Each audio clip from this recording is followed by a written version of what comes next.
Estamos con el alcalde de Cuenca ya, con Pedro Palacios.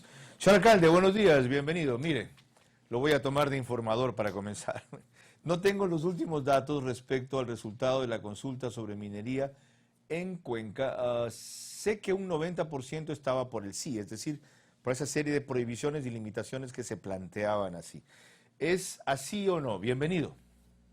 Estimado Carlos, un gusto saludarle a usted y a su equipo de trabajo. Si usted me permite, nunca es tarde para desearle un bendecido año. No hemos tenido la posibilidad de conversar en estas semanas.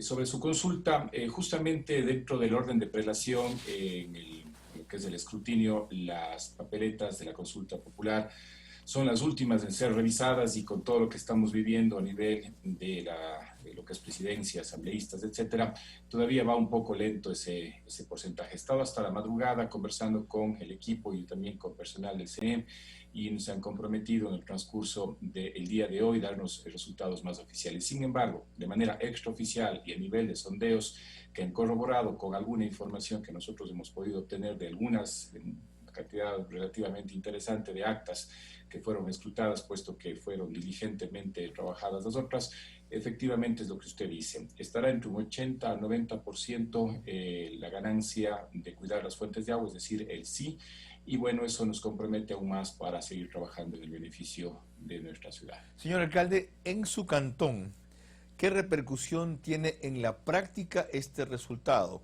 ¿Qué tiene que frenarse? ¿Qué tiene que limitarse?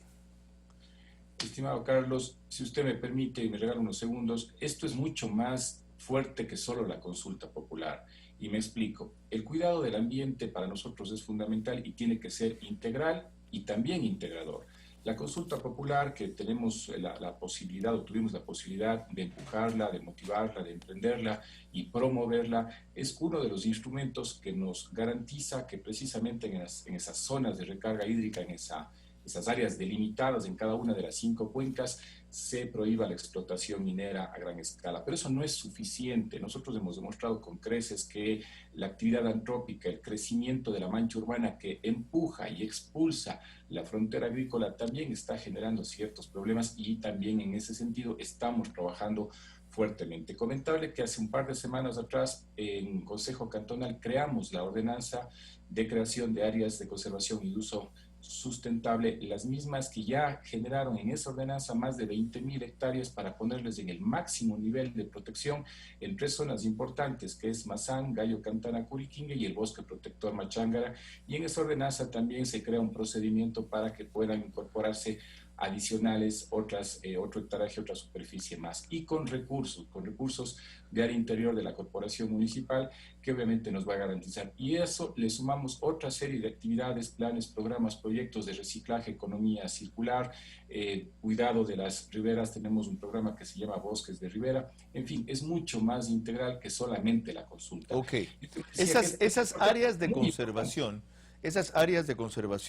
20.000 hectáreas, ¿significa que quedan prístinas, que no se las va a tocar, o que solo se está restringido para cierto tipo de actividad? Por ejemplo, la forestal, por ejemplo, la agrícola.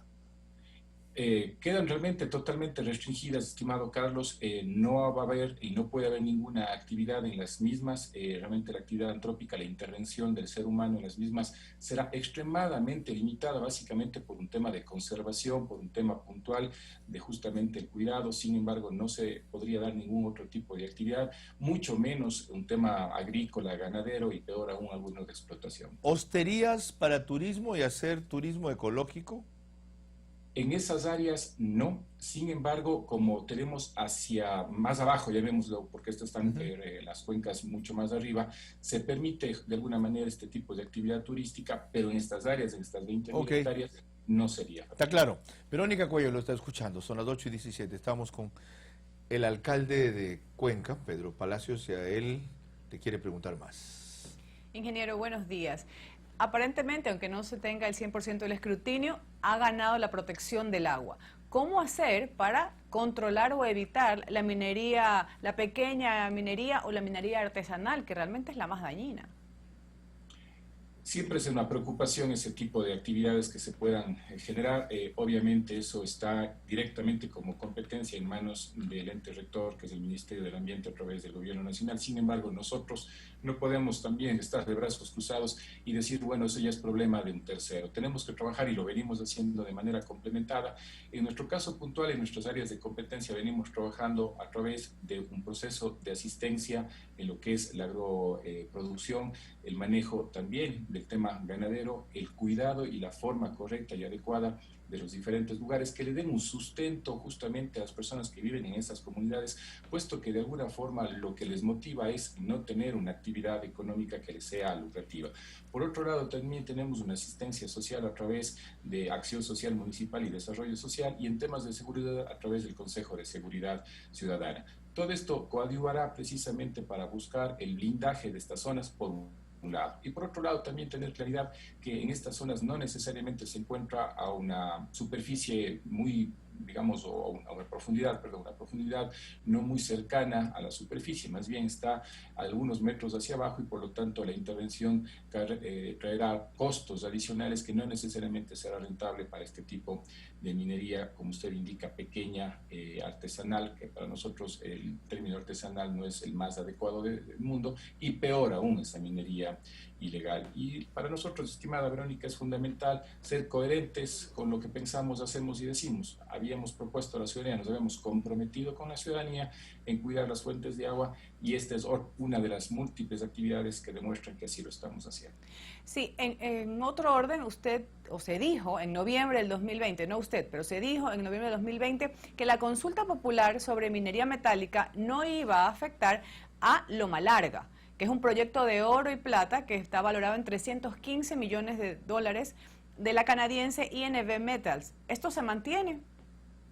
A ver, aquí muchas gracias por su consulta. Nosotros tenemos delimitados, y eso está ahí justo en la consulta, áreas en cada una de las cuencas. Las concesiones mineras son mucho más extensas que incluso estas áreas. En algunos lados hay traslape, y lo que se está haciendo en este momento con la consulta, que prácticamente ya ha ganado, luego tendremos algunos procedimientos adicionales que tenemos que realizar, lo que se hace es blindar estas zonas de recarga hídrica donde no hay explotación, y por lo tanto la consulta es clara, la prohibición de explotación. Ahora bien, fuera de estas zonas que están delimitadas, y se ratificará con el Ministerio del Ambiente, existen concesiones. De haber yacimientos en esas concesiones, podría darse un proceso de extracción, obviamente bajo los estándares internacionales y el cuidado necesario, pero no estarán ubicados en estas zonas. Loma Larga, Río Blanco, una parte importante sí está dentro de esta zona, y por lo tanto no será o no se podrá explotar.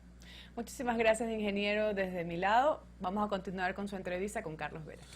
Para una cuestión final, ¿estas consultas son vinculantes o no? Parece absurda la pregunta, porque se debe respetar la voluntad popular, pero hay quienes sostienen que solamente son un indicador, un referente, que no los obligan a autoridades como ustedes, seccionales o a otras nacionales, a convertir en mandato a través de ordenanzas, decretos, acuerdos, lo que sea, leyes, su posición. ¿Cuál es la verdad? Deben ser sí, ok. ¿Son o no vinculantes jurídicamente?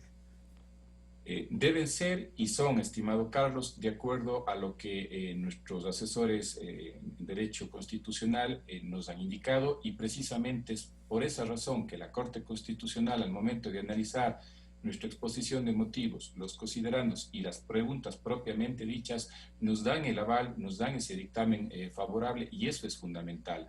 Ahora bien, seguramente, y entendiendo perfectamente, porque así uno tiene que ser empático con las otras posiciones, tendrán algún criterio divergente, y si es que un momento dado se tenga que hacer alguna consulta necesaria a la Corte, lo tendríamos que hacer. Para nosotros, para quienes nos han asesorado durante todo este año de trabajo, hasta un poco más, porque ha sido muy, muy extenso este proceso, nos indica claramente que tenemos toda la vinculación, y por lo tanto, al ser muy específica la pregunta, área delimitada, tamaño de explotación, minería metálica, estamos dando cumplimiento estricto a lo que indica la Corte Constitucional. Muchas gracias, señor alcalde de Cuenca. De verdad, felicitaciones por la iniciativa, el respaldo y los resultados, aunque no fue usted exclusivamente quien estuvo atrás. 8:23.